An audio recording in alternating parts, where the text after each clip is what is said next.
ఇవాల్టి మన full and ఫైనల్లో ఫైనల్ స్టోరీ స్పోర్ట్స్. కామన్వెల్త్ గేమ్స్లో మనోళ్ళు దుమ్ము రేపుతున్నారు, పథకాల మీద పథకాలు తెచ్చేస్తున్నారు. తొలి 2-3 రోజులు సైలెంట్గా ఉన్న మన పథకాల పట్టిక ఇప్పుడు మోత మోగిస్తోంది. మన అథ్లెట్లు అద్భుతంగా రాణిస్తున్నారు. వెయిట్ లిఫ్టింగ్ దగ్గర నుంచి బాక్సింగ్, జూడో, అథ్లెటిక్స్ ఇలా అన్ని విభాగాల్లో కూడా పథకాలు పారుతున్నాయి. కామన్వెల్త్ గేమ్స్ అంటే ఒలింపిక్స్ తర్వాత అంతటి చరిత్ర ఘనకీర్తి ఉంది. అంతకంటే ఎక్కువ క్రేజ్ కలిగిన క్రీడా సంగ్రామం ఇది. ప్రతి అథ్లెట్కు ఒలింపిక్ పథకాలపై ఆశ ఎలా ఉంటుందో కామన్వెల్త్ గేమ్స్లో కూడా తాము మెడల్ కొట్టాలి అన్న లక్ష్యంతో పనిచేస్తారు. కఠోరమైన తర్ఫీదును పొంది మెడల్స్ మొత్తం మోగిస్తారు.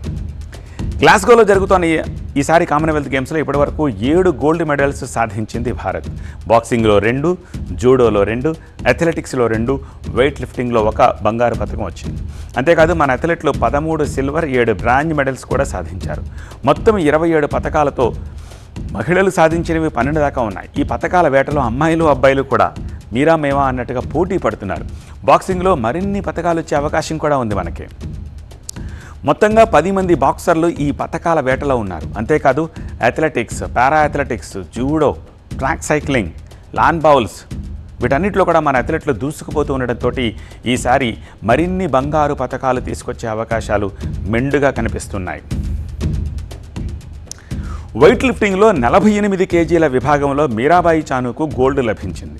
ఇక మహిళల షాట్ పుట్లో షర్మిలా ధన్కర్ గోల్డ్ మెడల్ కొట్టింది.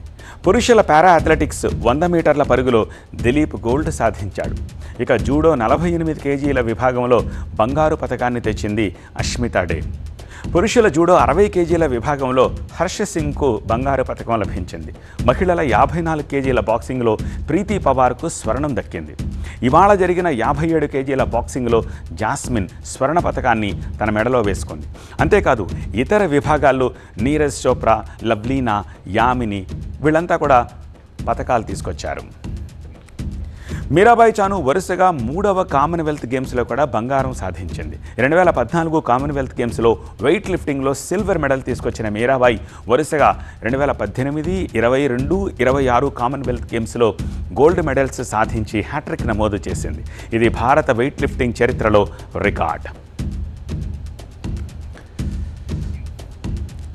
ఇక మన ఆటగాడు నీరజ్ చోప్రా 2018 తర్వాత ఇప్పుడు 2వసారి కామన్వెల్త్ గేమ్స్లో పాల్గొన్నాడు. అనేక రకాల ఇబ్బందులు, గాయాల నుంచి కోలుకున్న నీరజ్ జావెలిన్ త్రోలో సిల్వర్ మెడల్ కొట్టేశాడు.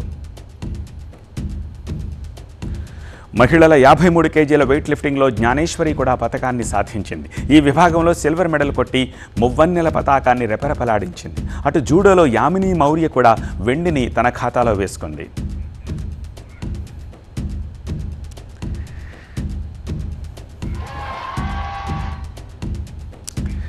వీళ్ళేనా మన తెలుగు కుర్రాడు అజయ్ బాబు గురించి ప్రత్యేకించి చెప్పుకోవాలి. పురుషుల వెయిట్ లిఫ్టింగ్ 79 కేజీల విభాగంలో అజయ్ బాబు సిల్వర్ మెడల్ తెచ్చాడు. ఇప్పటి వరకు కామన్వెల్త్ ఛాంపియన్షిప్స్లో 3 గోల్డ్ మెడల్స్ సాధించాడు అజయ్ బాబు.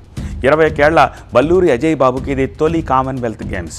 తాను పాల్గొన్న తొలి టోర్నీలోనే సిల్వర్ సాధించడం మామూలు విషయం కాదు. ఇక ఆయన తండ్రి వల్లూరి శ్రీనివాసరావు గురించి ప్రత్యేకించి మాట్లాడుకోవాలి. అజయ్ తండ్రి శ్రీనివాసరావు కూడా వెయిట్ లిఫ్టరే. 2010 కామన్వెల్త్ గేమ్స్లో సిల్వర్ మెడల్ తెచ్చిన వల్లూరి శ్రీనివాసరావు వీరిది విజయనగరం జిల్లా కొండవెలగడ. తండ్రి వారసత్వాన్ని పుణికి పుచ్చుకున్న వల్లూరి అజయ్ బాబు యంగ్ ఏజ్లోనే చక్కగా రాణిస్తున్నాడు. 2010లో తండ్రి, ఇప్పుడు తనయుడు కామన్వెల్త్ గేమ్స్ సిల్వర్ మెడల్స్ను తీసుకురావడం అసాధారణ విషయం. అజయ్ బాబుకు మంచి ఫ్యూచర్ ఉంది. ఒలింపిక్స్లోనూ మెడల్స్ తీసుకురావాలని తెలుగువారు ఆకాంక్షిస్తున్నారు. ఇక ఈ టోర్నీలో ఇప్పటికే 7 స్వర్ణాలను గెలిచిన భారత్ గత టోర్నీలో పర్ఫార్మెన్స్ ఎలా ఉందో కూడా ఒకసారి చూద్దాం. 2022లో 22 స్వర్ణాలతో పాటు మొత్తం 61 మెడల్స్ సాధించింది మన దేశం. 2018లో 26 స్వర్ణాలతో పాటు 66 మెడల్స్ వచ్చాయి. 14లో 15 గోల్డ్ మెడల్స్తో పాటు 64 పతాకాలు వచ్చాయి. ఇక 2010లో 38 బంగారు పథకాలతో పాటు 101 మెడల్స్ సాధించింది.